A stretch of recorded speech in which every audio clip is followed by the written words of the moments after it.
В сегодняшнем видео мы расскажем о хитрой схеме Эмомали Рахмона. Досмотрите это видео до конца и вы узнаете, какие планы у президента на своего сына. Подписывайтесь на наши обновления, чтобы быть в курсе о всех новинках на нашем канале.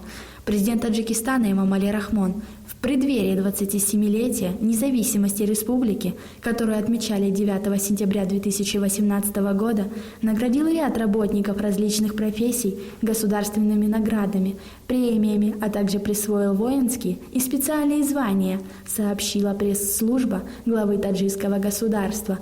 В частности, указом президента за достойную и плодотворную деятельность в исполнительном органе государственной власти орденом Зарин-Точ «Золотая корона» второй степени награжден председатель города Душанбе, старший сын главы государства 30-летний Рустами Эмомали. Серталаб бош. Супоришота назорат кун. Ту ҷавон ҳастӣ.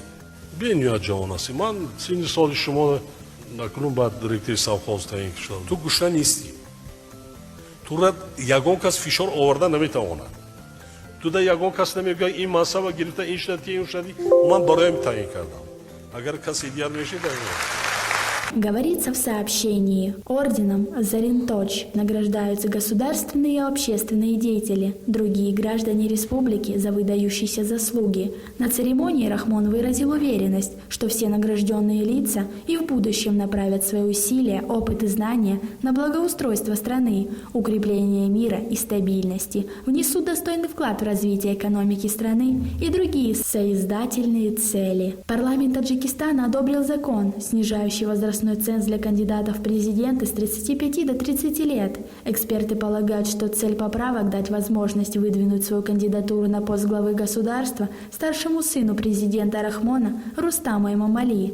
В 2018 году Рустаму Эмомали исполнился 31 год, а его отцу уже 66. Таджикистан в качестве президента Эмомали Рахмон возглавляет с 1994 года, а до этого еще 2 года руководил Верховным Советом страны. Как вы относитесь к такой передаче власти? Свои ответы пишите нам в комментарии под этим видео. В стране давно уже говорят о подготовке президента передачи власти сыну. В январе 2017 года Рустама Эмомали назначили генералом и маршалом Душанбе. Он стал самым молодым мэром столицы в странах СНГ.